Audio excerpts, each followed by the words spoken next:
Quiero que la gente de multimedia, por favor, nos ubique en el Evangelio según San Mateo, capítulo 12, y libro de Lucas, capítulo 11.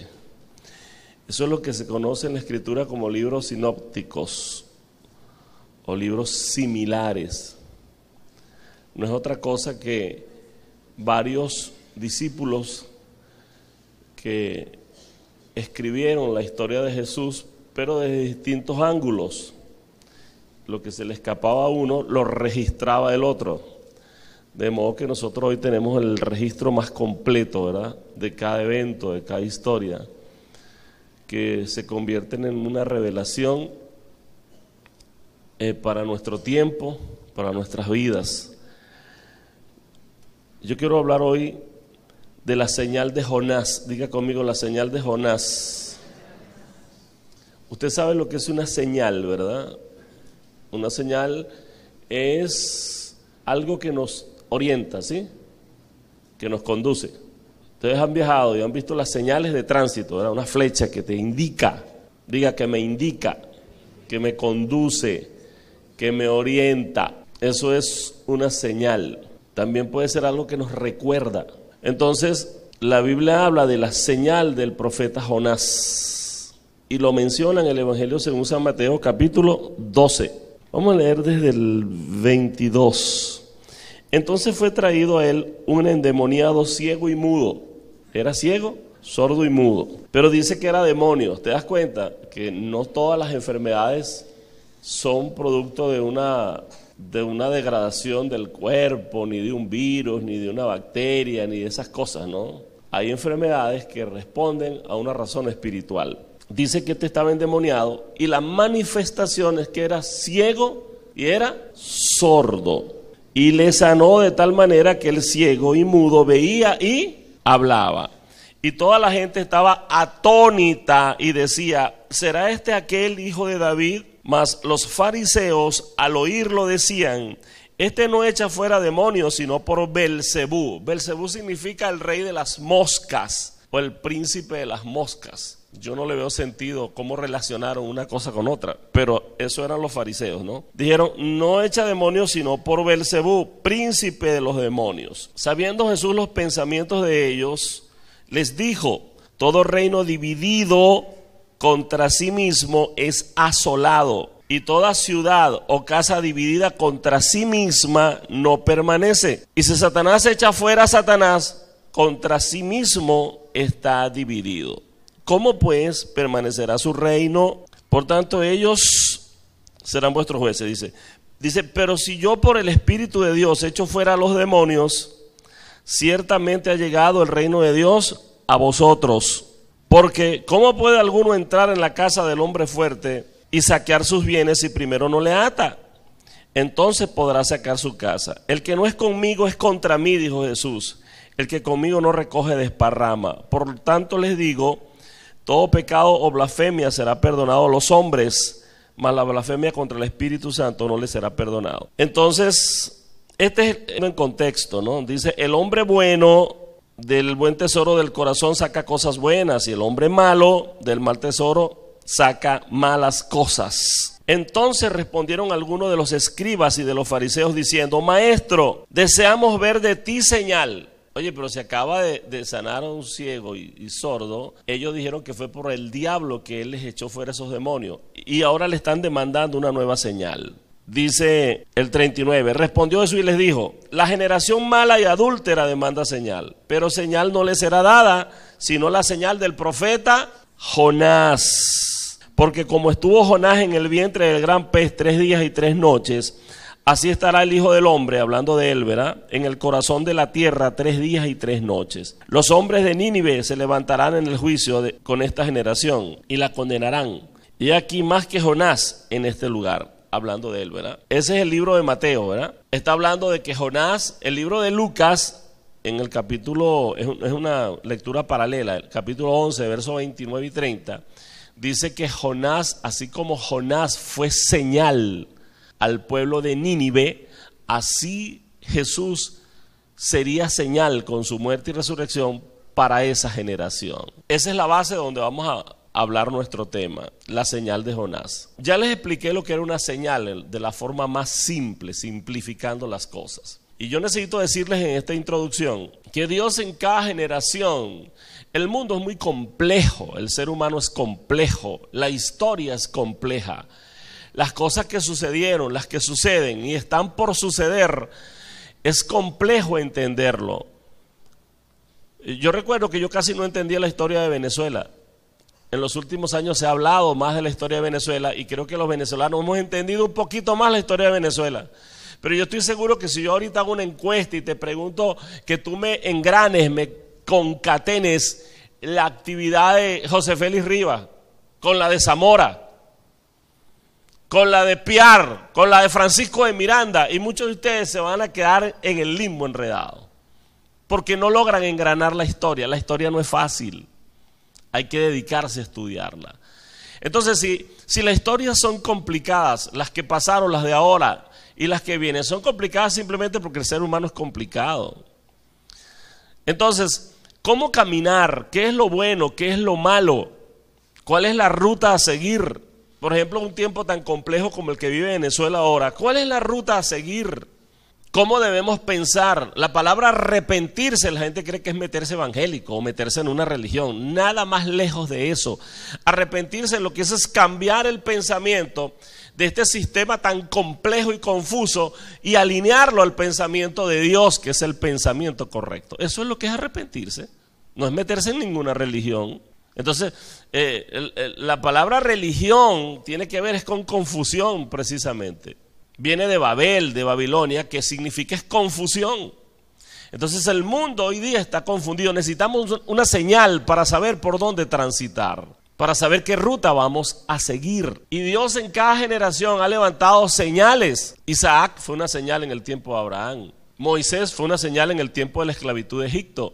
El Reino Unido fue una señal tremenda en Israel. La venida de Jesús, los Reyes Magos lo encontraron porque siguieron la señal, que era una estrella en el cielo. Eran muy estudiosos del universo y pudieron llegar hasta Jesús a través de una estrella, a través de una señal. Y la Biblia dice que Dios siempre ha dado señal y que en los tiempos finales habrán muchas señales. Entonces nosotros tenemos que analizar las señales. No es mi tarea ahorita ponernos a analizar todas, pero quiero mencionar la de Jonás, porque Jesús dijo que Jonás fue una señal para Nínive. Y yo les voy a decir, les voy a adelantar algo. En el propósito de Dios está que cada uno de los seres humanos que le conocen se conviertan en una señal para un mundo perdido. Una señal que marque una ruta, que indique un camino por donde la gente deba seguir. Porque no me alcanzaría la mañana para explicar cómo nos hemos sumergido en una maraña de confusión hoy día. Hoy día la gente no tiene identidad. Hoy día tú le preguntas a un joven, ¿tú eres varón o hembra? Y dice, no, yo creo que soy varón, pero atrapado en el cuerpo de una mujer. ¿Tú sabes qué es eso? Confusión. No, yo creo que soy una mujer atrapada en el cuerpo de un hombre. Oye, es una confusión, hermano, bravísima, ¿no? El mundo está tan confundido que ya quiere aceptar socialmente eso, que aceptemos esa confusión, pues, porque por ahí vamos, por un enredo, no se entiende nada. Nuestra manera de pensar ha sido pervertida. Los políticos del mundo diseñan un sistema donde te dan cositas, te dan techo, te dan una tanque con agua. ¿Sabes para qué? Para que tú votes por ellos, porque mientras a ti te estén dando cosas, a ti te esclavizan. Entonces tú, como eres esclavo, se ganan tu voto y tu afecto porque te den una lámina de zinc. Los gobiernos no están para darle cosas a los pueblos, los gobiernos están para crear condiciones para que los pueblos trabajen y prosperen, no para darles cosas. Porque cuando a la gente se le da mucha cosa, usted sabe qué pasa, ¿verdad? Se vuelven holgazanes y esclavos, se esclaviza, se aliena la mente humana. Entonces todos los sistemas políticos en la tierra, no hablo de Venezuela, de los políticos en la tierra, crean sistemas donde es un sistema para una clase de gente, o sea, las multitudes, porque a ellos les interesa que esas multitudes los tengan a ellos allá. Pero la prueba de que es un sistema de burla para la gente, ¿sabes cuál es la prueba? De que ellos no viven en ese sistema. Ellos te dan una casa, pero ellos no viven en una casa como la que te dan a ti. No, ellos no viven ahí. Ellos crean un sistema educativo, pero ellos no estudian ahí. Ellos crean un sistema de salud, pero ellos no van ahí, ni sus hijos van ahí a esos sistemas de salud. Eso es un sistema creado para ti, para tenerte esclavo. Y nosotros caemos en esa esclavitud. Y eso pasa en todo lugar del mundo. No te circunscribas a Venezuela nada más. ¿Por qué? Porque necesitan una cosa que en democracia es importante, que es el voto. Hasta que la iglesia se arrepienta o los pueblos se arrepientan. ¿Qué significa arrepentirse? ¿Meterse a evangélicos? No. ¿Meterse a católicos? No. Hasta que los pueblos cambien su manera de pensar. Eso es lo que es arrepentirse. Y nosotros aprendamos a defender nuestros derechos. Yo tengo derecho a prosperar. Yo tengo derecho a trabajar. Yo tengo derecho a la salud. Yo tengo derecho a ser libre. Nadie tiene derecho a manipularme. Yo tengo derecho a ser libre. No tengo por ser esclavo en mi mente. Lo que pasa es que para desarrollar un tema no puedo quedarme mucho en un punto, pues se me va el tiempo. Pero sí más o menos arrojé la idea, ¿verdad que sí?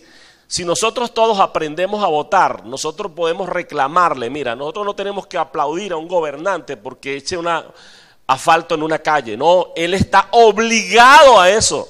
Ese es su trabajo, su deber. Usted no tiene que aplaudir a un policía porque te defienda de un malandro. No, ese es su trabajo. Etcétera, etcétera, etcétera. Pero no vamos a seguir por ahí. Ni quiero que me pongas tampoco una etiqueta política, ni un color político. Estoy hablando como un ciudadano que tiene derechos y que no tiene por qué ser esclavo de nada ni de nadie. Amén. Amén. Entonces, amados y amadas mías, en cada generación Dios ha puesto una señal. Este texto está en un contexto. A Jesús le trae un endemoniado y lo libera. Los fariseos dicen que fue por el diablo que él liberó al endemoniado y que quieren una señal. Jesús dice, esta generación mala y adúltera, perversa. ¿Cómo es esta generación? Mala, perversa, demanda señal. Dice, pero yo no les voy a dar señal, sino solamente la señal del profeta Jonás. Que así como Jonás estuvo 3 días en el vientre del mar, entonces Jesús dijo, así como Jonás fue una señal para una nación, una ciudad llamada Nínive, así yo voy a estar 3 días en el vientre de la tierra, voy a hacer una señal para esta generación. Entonces Dios tiene maneras de cambiar una generación y de orientar a una generación, y es a través de señales. Diga conmigo, señales. Y el recurso de Dios para este tiempo y para este año 2017 es cada uno de los que han salido de la esclavitud, de los que han cambiado su manera de pensar y pueden convertirse en una señal para una generación mala y perversa. Ahora, a mí lo que me llama la atención es que Jonás es un perfecto desconocido en la Biblia. Es un profeta que no es ejemplar, es un tipo rebelde, orgulloso, revelado. Mi pregunta es, ¿por qué Dios no puso como ejemplo a Moisés, que era tremendo hombre de Dios, mano? Y libertó a la nación hebrea, que es una de las historias más importantes del Antiguo Testamento.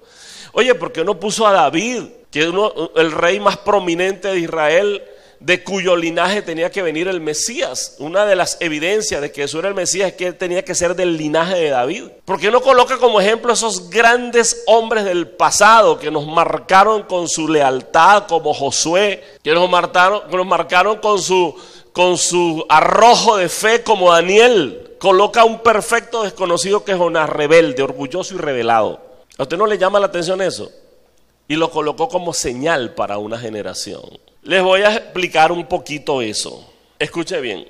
Jonás es un profeta que vivió en el tiempo de Oseas y en el tiempo de Amós. Vivió en el mismo tiempo del profeta Oseas y el profeta Amós. Esos sí eran unos profetas. Usted lee toda la historia de Oseas, es un profeta tan obediente que impresiona. De hecho, Dios lo puso como señal para Israel, a Amós, en un tiempo. Porque la historia de, por ejemplo, Oseas, toda su historia, usted lee el libro de Oseas y toda su historia fue que Dios le dijo, cásate con una prostituta, esa que está ahí, la estaban subastando. Y el hombre obediente, bajo la burla de todo el mundo, fue y se casó con la prostituta. Y como ella no dejó de ser prostituta porque se casó, cada ratico se le perdía el hombre. ¿Y dónde estaba? Hermano, en la esquina prostituyéndose. Y de pronto se le perdió y Dios le dijo, ve y búscala. Y la estaban vendiendo por allá en una subasta y el Señor le dijo, cómprala. Y el hombre es tan obediente que fue y la compró y se la trajo otra vez, porque esa mujer y ese evento estaba haciendo una señal para Israel. José le dijo, Señor, pero ¿por qué tú me tienes en este paquete de estar con este rollo con esta prostituta? Y el Señor le dijo, es que así es mi nación es una prostituta. Mi pueblo vive buscando a otros hombres, vive adorando ídolos y postrándose ante cosas que yo no les mandé, viven montándome los cuernos con otros dioses. Dioses que tienen ojos y no ven, que tienen manos y no palpan, que tienen pie y no caminan. Han dejado al Dios verdadero por ir tras sus propios dioses. Amós, usted lee la historia de Amós, un profeta maravilloso. Sin embargo, Dios escoge a Jonás para colocarlo como ejemplo. Lo mandó a Nínive, capital del reino asirio en ese tiempo, y Jonás fue llevado como señal allá, ¿verdad? Pero usted conoce a Jonás y conoce el carácter de Jonás. Sin embargo, Dios le da una asignación: ve a Nínive, porque ese pueblo es pueblo perverso. Yo no sé si usted sabía que el imperio asirio es conocido como uno de los imperios más perversos. Los asirios agarraban a las mujeres preñadas, les sacaban los hijos, a los niños los agarraban por los pies, los batían contra las peñas y los desbarataban. Eran crueles. El imperio asirio era malo, muy malo. Sin embargo, ese pueblo malo, lejos de provocarle a Dios ganas de matarlos, ¿qué le provocó a Dios? Misericordia y compasión y deseo de salvarlos. Por eso es que si Dios fuese como nosotros, en este mundo no habría gente. Porque cuando tú ves a alguien malo, que a ti lo que te provoca es ojalá los maten, ojalá se maten entre ellos mismos. Dios no piensa así. Pero tú no te acuerdas cuando el malo eras tú, que a Dios no se le ocurrió matarte, Dios se le ocurrió esperarte y se le ocurrió manejar procesos de modo que tú pudieras volver tu rostro a Dios. Dios no fue malo contigo, Dios te tuvo paciencia y le tuvo paciencia a tu pecado. Así pasó con Nínive, el pueblo perverso, y Dios le manda un profeta para salvarlos. Ahora aquí usted va a escuchar cosas que lo van a dejar en shock, pero no importa, usted después las digiere con calma, las estudia y después volvemos a hablar, ¿verdad? O me detiene por ahí y me pregunta. Entonces escuche esto: Dios quiere cambiar a esa generación y quiere salvarlos. Sepa usted que a Dios los malos no le provoca matarlos. Cuando alguien se muere o alguien se mata o alguien cae en una tragedia, yo quiero que tú sepas que es una cosecha de cosas que Él sembró. No es que Dios lo mató ni que Dios se vengó de nadie. No, la gente tiene lo que merece y cosecha lo que siembra. Hay leyes que manejan o que rigen el universo. Tú no lo puedes modificar. No, que como Dios le permitió ese SIDA. Oye, pero es que es promiscua o promiscuo, mano. Y todo lo que siembra cosecha. ¿Y cómo permitió tal cosa? Dios no es que permita o no permita. Eso no se trata de eso. Es que hay leyes que toda acción tiene una reacción. Todo lo que tú siembras, tú lo cosechas. Son leyes, hermano. Amén. Entonces no queremos sembrar cosas, pero no queremos cosechar. La muchachita vive fornicando, no se cuida y no quiere salir embarazada. Oye, pero ¿cómo hacemos, hermano? Si son leyes. La generación de aquel tiempo era como la de ahora, era mala y perversa. Dios les mandó una señal en aquel tiempo, Dios está mandando señales ahora. ¿Ok? Cuando la Biblia dice que Jonás fue señal, en Lucas capítulo 11, para Nínive, esa palabra fue no está bien traducida. Lo que pasa es que la Biblia es inspirada, pero la Reina Valera no. Y tiene algunas traducciones que no son así. Esa palabra, y Jonás fue señal, la traducción correcta es vino a ser una señal. Es la traducción correcta. Es decir, que Jonás al inicio no fue ninguna señal. Era un tipo rebelde, usted lo sabe, lo mandaron para Nínive. ¿Para dónde agarró? Para España, para Tarsis. Tarsis es España. Agarró un barco y cruzó el Mediterráneo y paró por allá en Europa, desde Asia. Era rebelde, no quería, emprendió una lucha contra Dios. Y no lo culpes. Jeremías, el gran profeta, dice: yo luché contra Dios y Dios me venció. Y yo estoy seguro que muchos de los que están aquí esta mañana han tenido primero una lucha contra Dios. De que Dios te muestra una señal y te quiere llevar por una ruta, pero tú no quieres. Dios quiere que tú dejes la droga, pero tú quieres droga. Dios quiere que tú dejes el alcohol, pero tú quieres alcohol. Dios quiere que tú tengas una familia, pero tú quieres 3 mujeres. Dios quiere que tú seas un ejemplo para tus hijos, pero tú te empeñas en ser un mal ejemplo. Dios quiere que tú seas una persona responsable, pero tenemos una tendencia espantosa a la irresponsabilidad. Construir un mundo, construir una generación no comienza por arriba, comienza por lo más simple, por un individuo, porque una nación no es otra cosa que una sumatoria de individuos. Cada vez que tú mejoras algo es un aporte para una generación. Entonces, lo lindo de esto es que este hombre, pienso que Dios lo toma como señal porque hay un símil con nosotros. Hay un parecido con nosotros. Tú tal vez digas: pastor, yo ahorita no soy una señal ni una bendición para nadie. Si usted conociera mi vida, usted se horrorizaría. Y Dios es impactante. Cuando Dios lo escogió, era un prófugo de la ley, había asesinado a un egipcio. Nadie apuesta nada a un asesino Nadie hubiese puesto sus ojos en Moisés, pero si quieres que te diga algo, Dios ve en ti lo que la gente no ve. Dios cree en ti cuando nadie cree.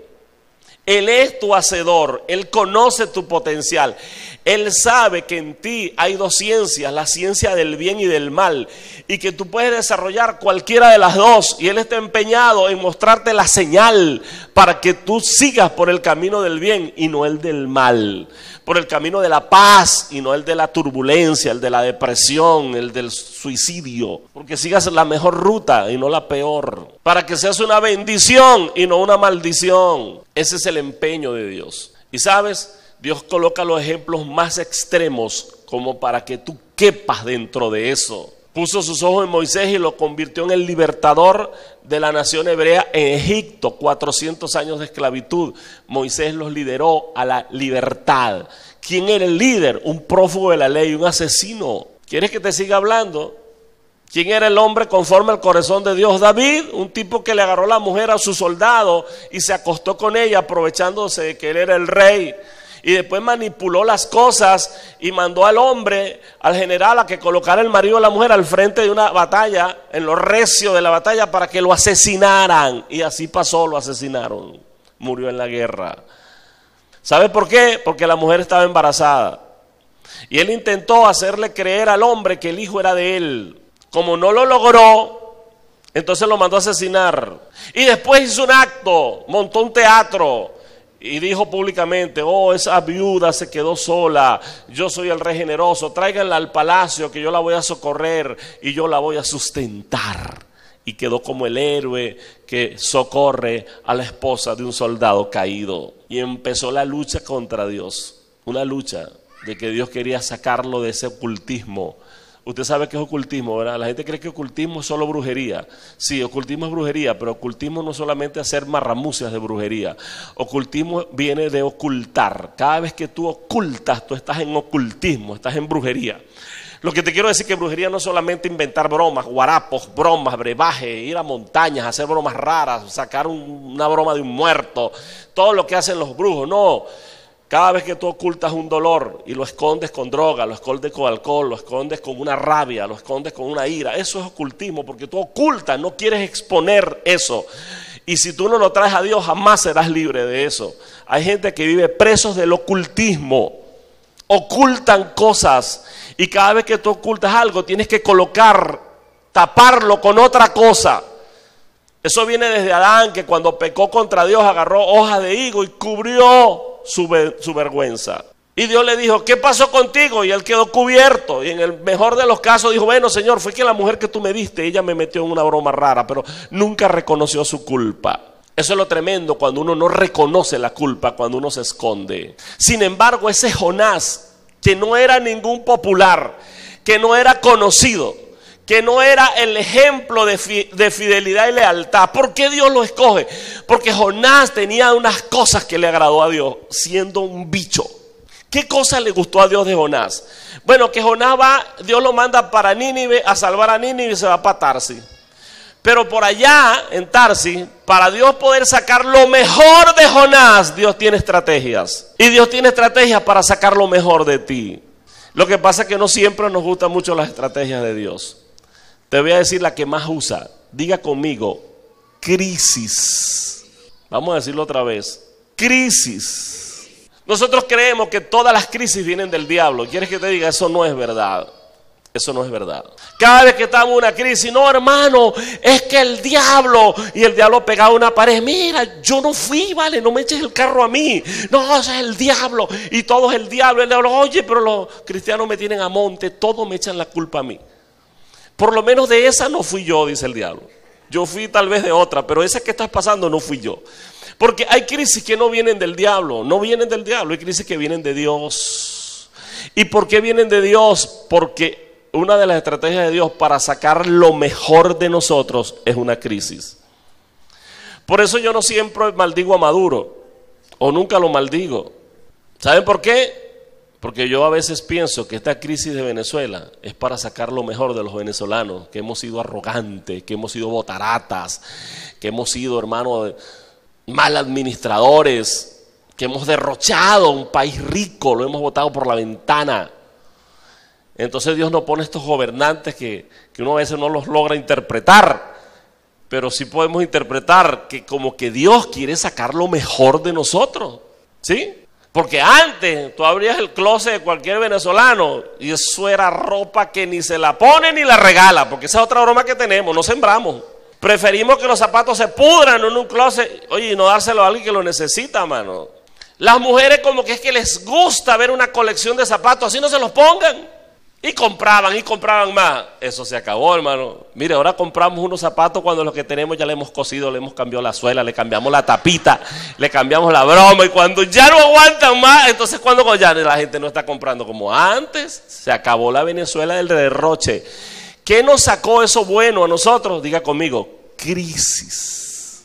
Hoy no le vamos a echar palo al diablo, ¿verdad? No le vamos a echar la culpa hoy al diablo. Las crisis, hermano. Jonás era un bichito, ¿verdad? Revelado, orgulloso. Dios lo manda por un lado y coge para otro. Una lucha contra Dios. Yo no quiero ser profeta, yo no quiero hacer nada de esa broma. A mí eso de cristiano, de estarte sirviendo a ti, eso no es para mí. A mí me gusta la rumba que hay allá en Europa. Me voy para los casinos de España. ¿Cuántos han luchado contra Dios? Jeremías dijo, Señor, luché contra ti y me venciste. Es como un fuego que nace dentro de mí, que me mueve y que no puedo contra eso. Tengo que salir a amarte y tengo que salir a servirte y tengo que salir a profetizarle a una nación porque tú me vences. Qué lindo cuando Dios te vence y no cuando tú puedes decir, yo no quería ser drogadicto pero me venció el vicio. Qué tontería, mano.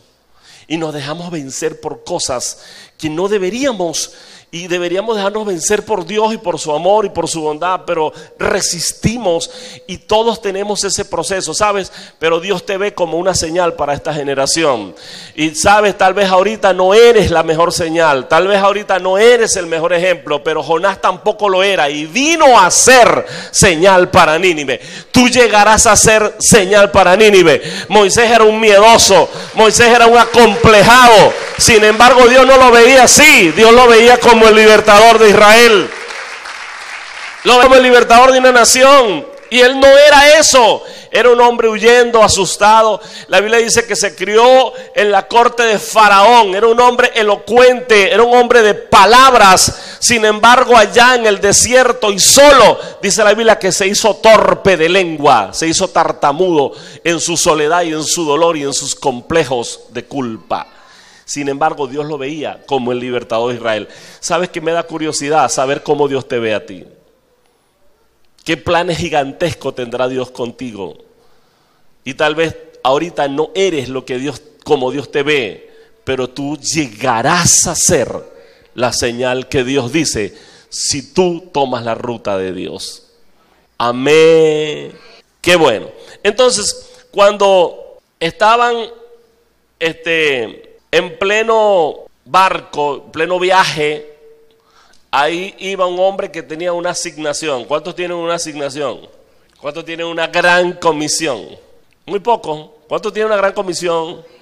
Sí la tiene. Bueno, usted va ahí, en ese barco. Ahí va Jonás. Y Jonás trata de dormir, trata de olvidarse de las cosas malas. Jonás está huyendo. Aquí hay algo interesante, hermano, mira. El huir, el escapismo, eso era para Houdini, eso no es para nosotros. ¿Quién es Houdini? Uno de los escapistas más grandes que ha tenido la historia. Nosotros a veces acostumbramos a escapar de las cosas y no enfrentar las cosas. Mientras tú escapes de tu pasado y no lo enfrentes, Moisés, Faraón lo sentenció a muerte y se fue huyendo al desierto. Cuando Dios se encontró con él, le dijo, vuelve a Faraón, es decir, enfrenta tu pasado. Y míralo a los ojos y dile que yo le mando a decir. Era un vocero de Dios. Era una señal para Egipto.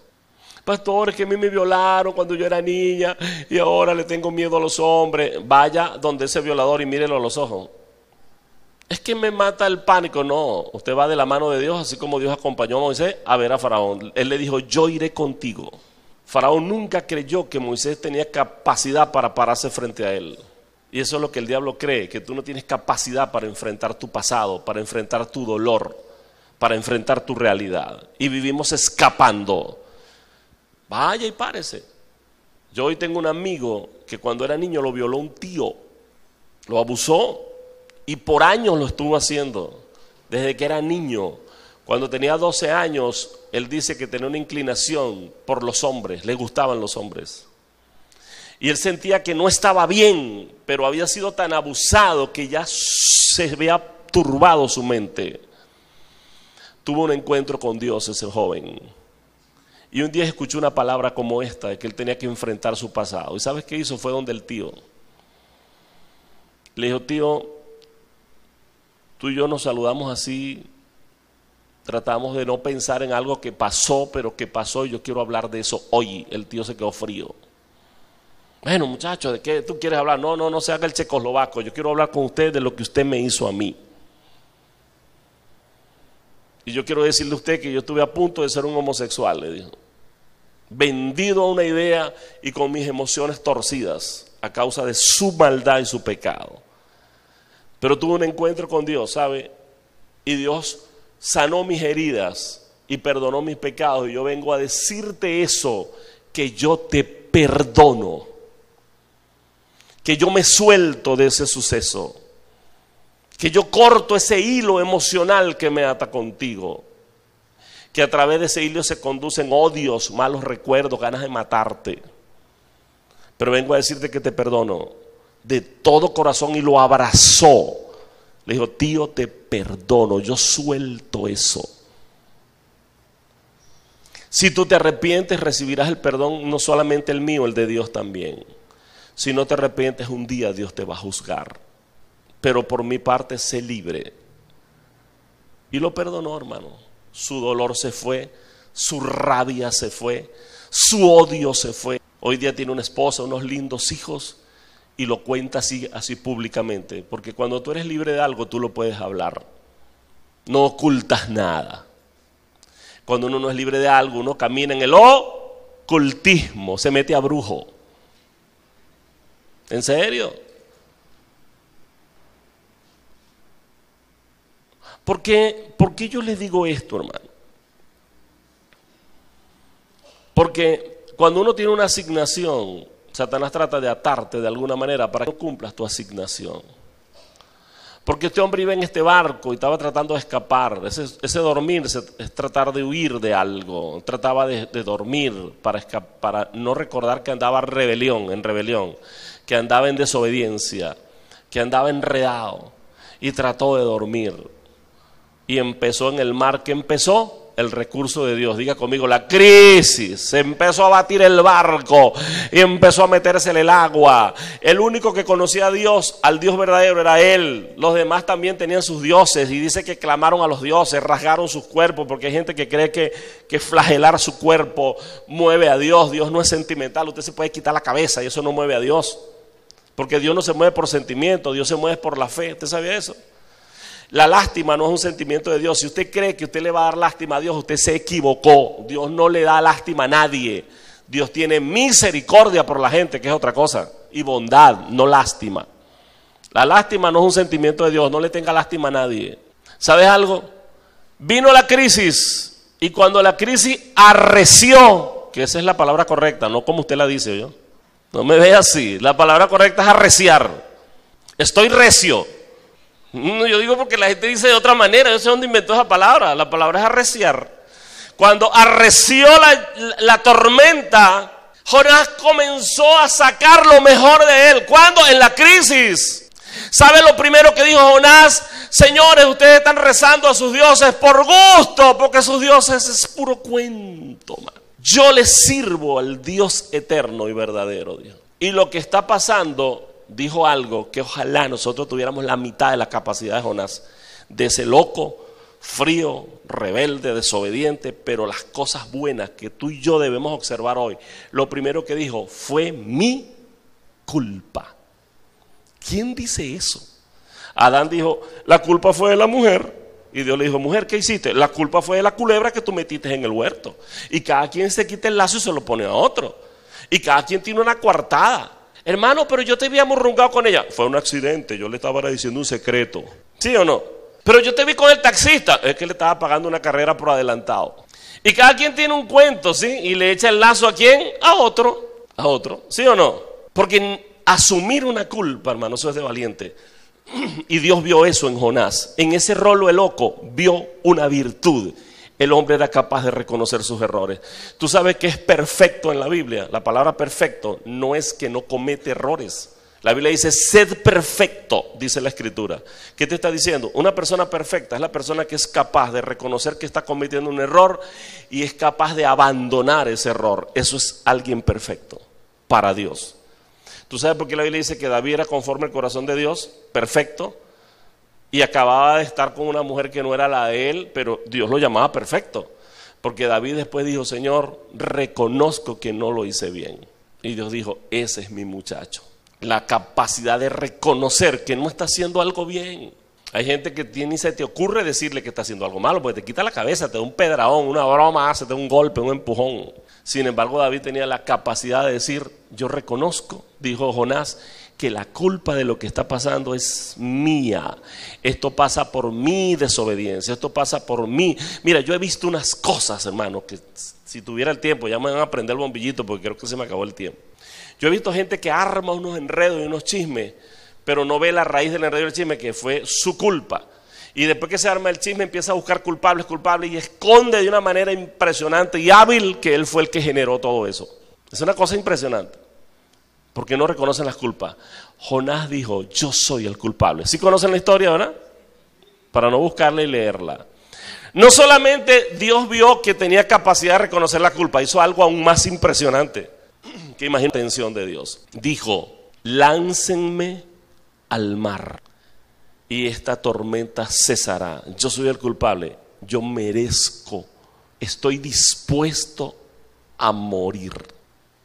Los grandes líderes como Adolfo Hitler, los grandes líderes como el Che Guevara, los grandes líderes como todos los líderes que hay, para no mencionar los venezolanos, para que no me vayan a tildar de un color político.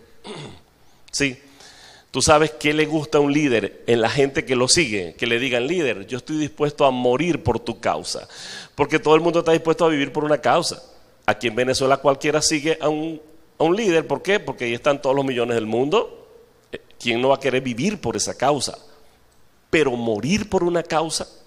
¿Sabe qué le gustó al Padre de Jesús? No al Padre, le gustó a Dios de su Hijo Jesús, pues, que Jesús estuvo dispuesto a morir por una causa. Es lo que yo le he dicho a ustedes. Yo soy admirador de los dos árabes que se explotaron contra las Torres Gemelas. Pastor, pero murieron como 3,000 personas. No, yo no admiro que hayan matado a un gentío. No, eso está malo.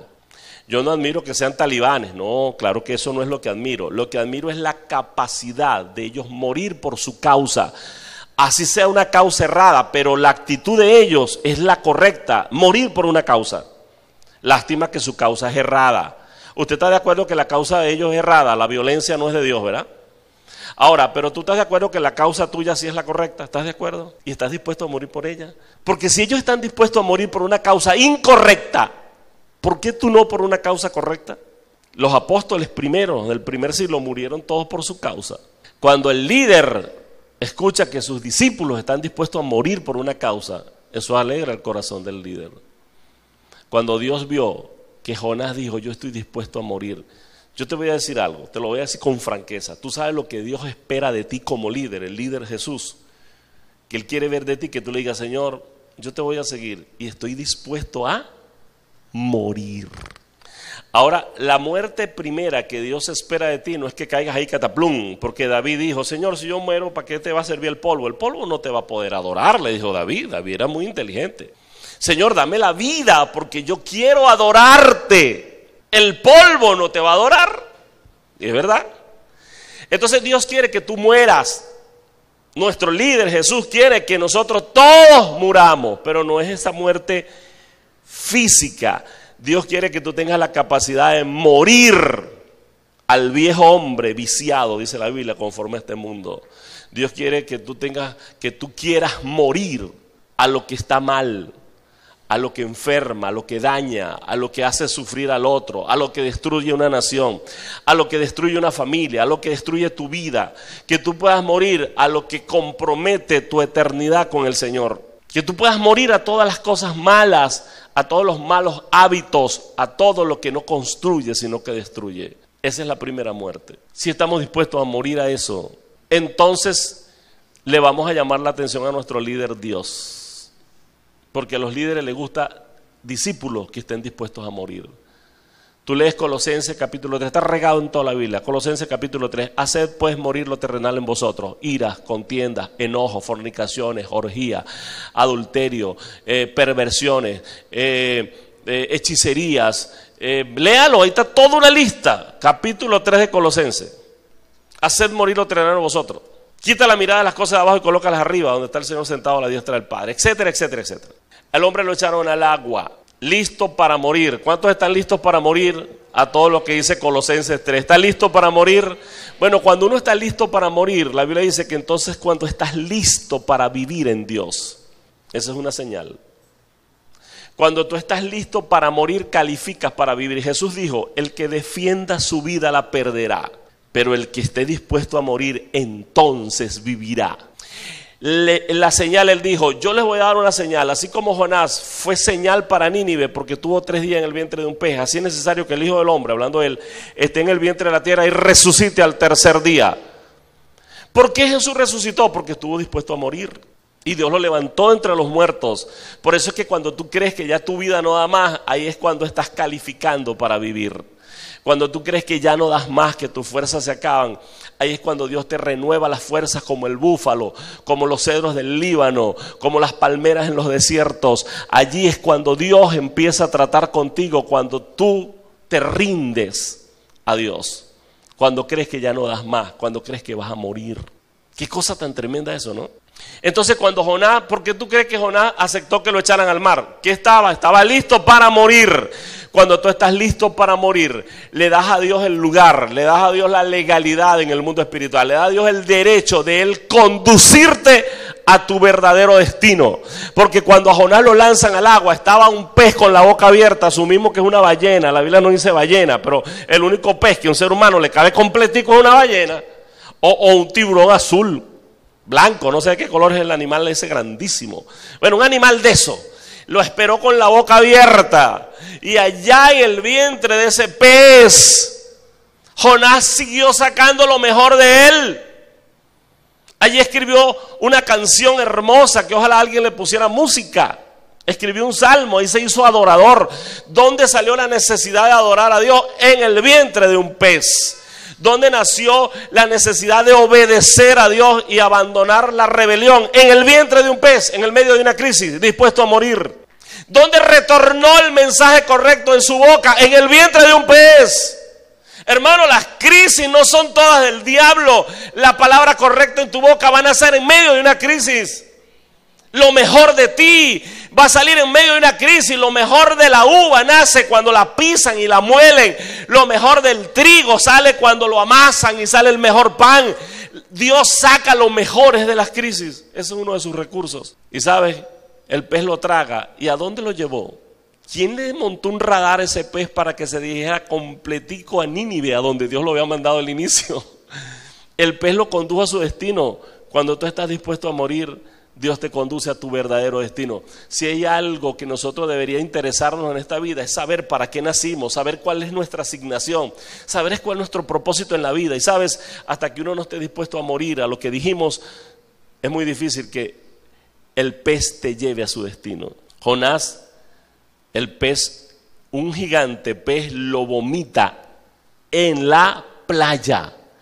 Y todo el mundo lo vio, porque la Biblia dice que él fue señal, que como estuvo en el pez, y el pez lo vomitó, y fue una señal para Nínive, significa que Nínive lo vio. Usted nunca se ha preguntado cómo un mensaje tan fuera de homilética, como un mensaje de 8 palabras, ¿qué tenía ese mensaje? Usted nunca se ha hecho esa pregunta. Imagínese que yo soy Jonás, y que usted es Nínive, y que yo comienzo a caminar por aquí y a decirle a ustedes esto. Es una cosa ridícula. Así dice Jehová el Señor: de aquí a 8 días esta ciudad quedará destruida. Arrepiéntanse o Dios los destruirá a todos. Señoras y señores, de aquí a 8 días esta ciudad será destruida. Arrepiéntanse, si no morirán todos. Y paso por aquí: señores, en 8 días. Imagínalo hoy, que un tipo pasa por ahí por el frente diciendo eso, le tiran un balde de agua, hermano, le dan un tomatazo. Este tipo está loco, hermano. De hecho, cada vez que un loco sale diciendo eso por ahí, todo el mundo empieza a murmurar, ¿sí o no? Porque se han levantado 40,000 locos. Que el mundo se acaba en el 2000, que la broma maya dijo que eran yo no sé cuánto, en el 2012, que el mundo no pasa Me acuerdo que una vez un evangélico, ¿se acuerda? La gente toda comenta, ¿se acuerda la canción? Que el mundo se va a acabar, que no pasará el 90 sin que haya guerra mundial. ¿Cuántos escucharon la canción? No, yo también canto bien, lo que pasa es que se me oye mal. Yo no me voy a quedar, dice, yo me voy para otro planeta. No me acuerdo qué más dice. No, es una canción vieja. Entonces, ¿por qué? Porque hasta los evangélicos se ponen con ese rollo. Que este año sí, que el que viene no, que el otro sí. Y por donde quiera suelta un profeta de agua dulce diciendo tonterías.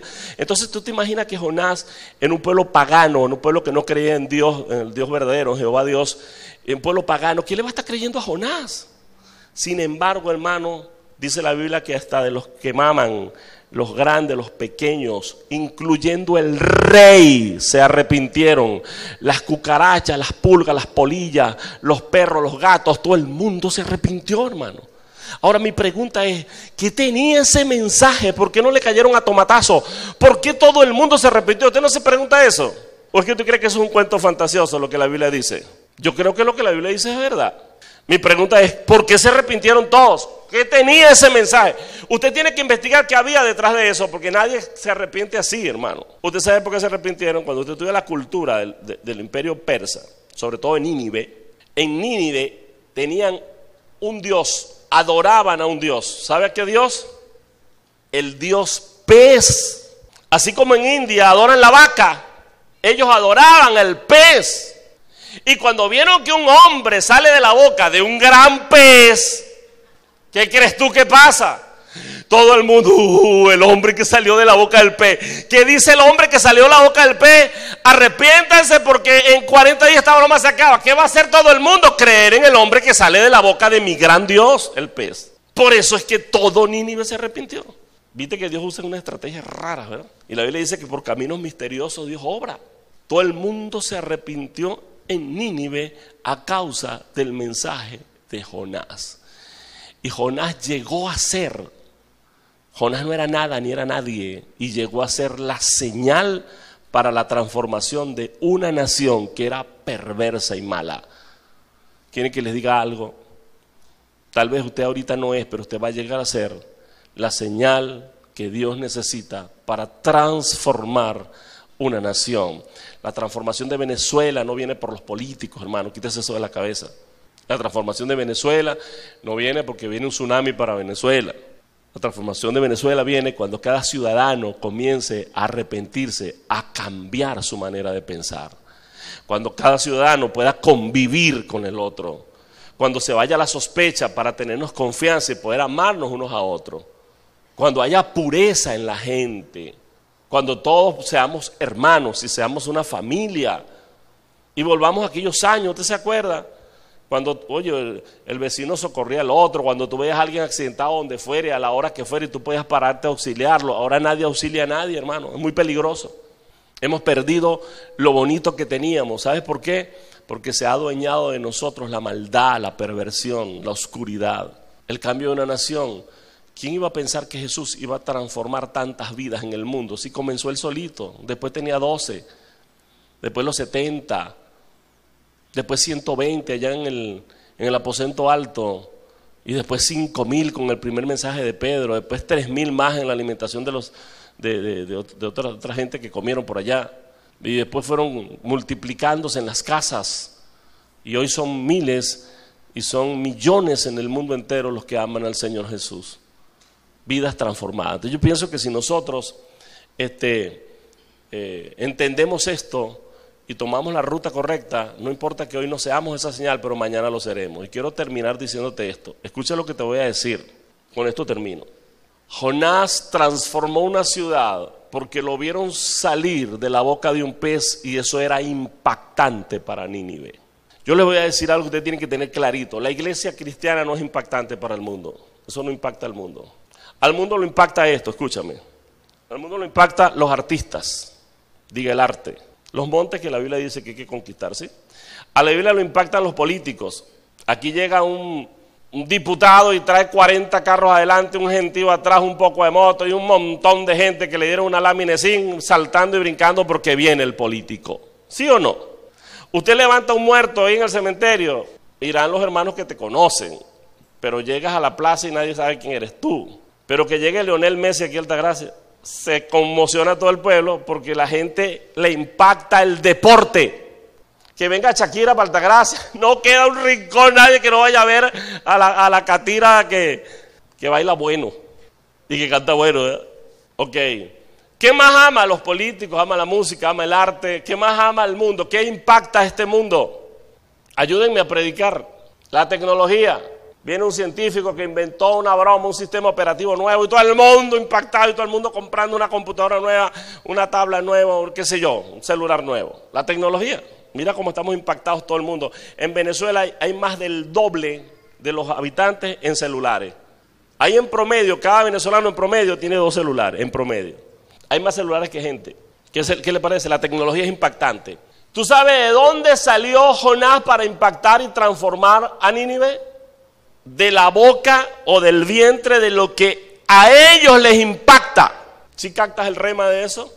Si tú crees que nosotros desde aquí de la iglesia vamos a impactar y vamos a transformar el mundo, dile al que está a tu lado, Mikiti, eso no es así. La iglesia tiene 2000 años metida entre 4 paredes y no ha impactado a nadie. Pero ¿sabes algo? Dios nos va a lanzar en el vientre. Y desde el vientre de lo que impacta al mundo. ¿Qué impacta al mundo? La obra social. ¿Por qué hacemos una sopa y van 15,000 personas? Porque eso impacta al mundo. Dios nos pone en el vientre de ese pez y desde ahí nos lanza y desde ahí sí sacudimos un montón de gente.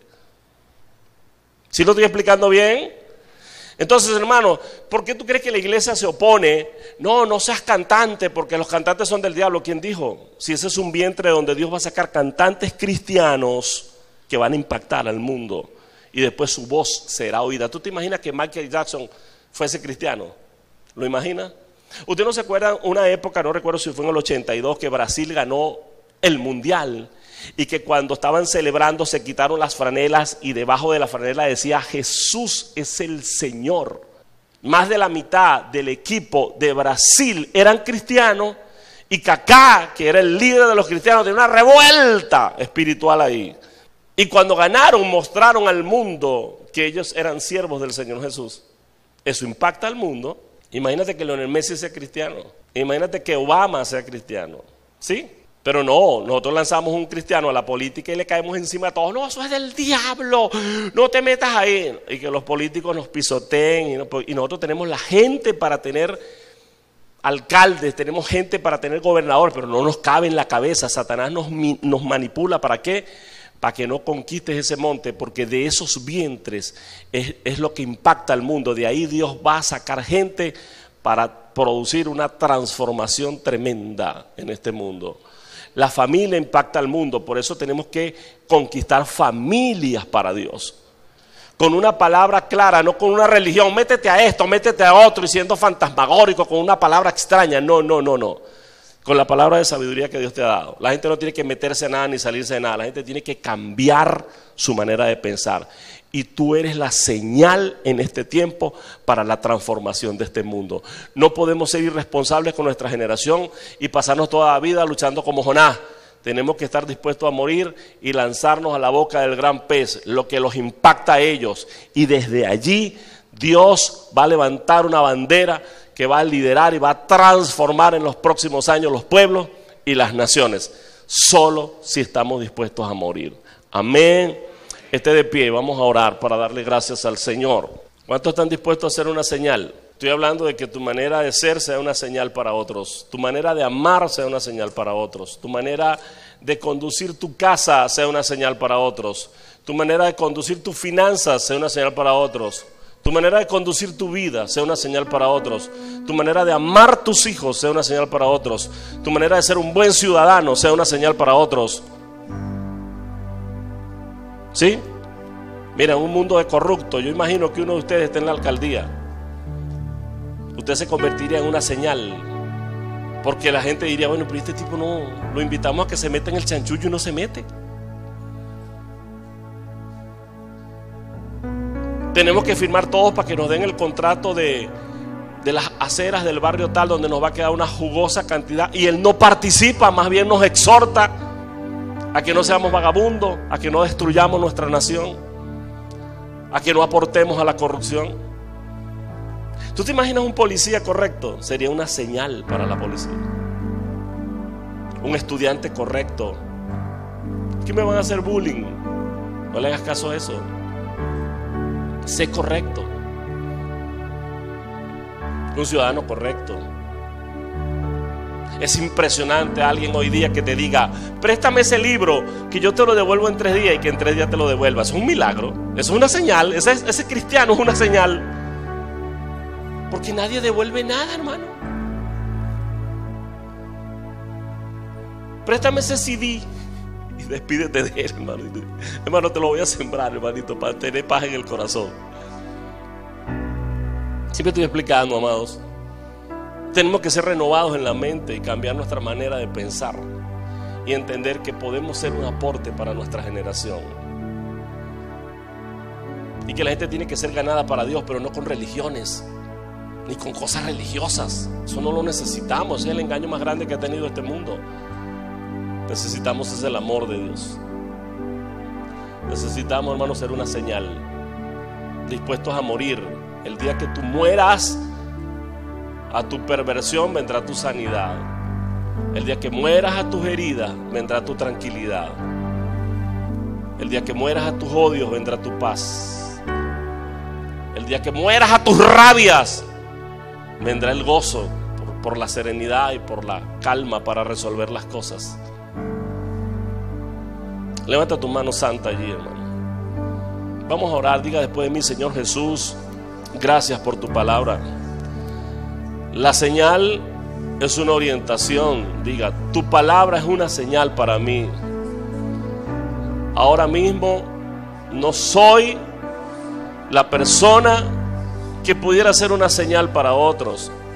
Diga: hay demasiados errores en mí. Bajo la excusa que soy humano, lo que he hecho es cultivar los errores en mí. Pero diga hoy, como Jonás, reconozco. Y reconozca, hermano. Diga, reconozca si de verdad el conflicto de su hogar es su culpa. Reconózcalo. Reconózcalo, que si usted no tiene ni un bolívar en su bolsillo, es su culpa. No todas las culpas son del presidente. No las culpas todas es del diablo. Usted tiene la culpa, reconózcalo.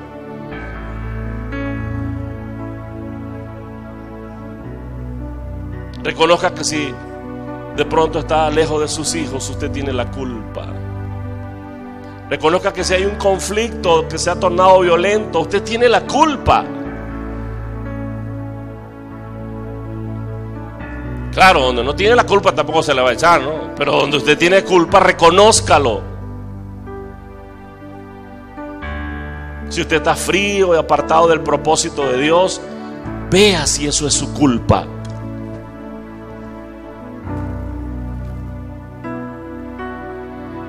Si su ministerio no está siendo fructífero, reconozca si es su culpa.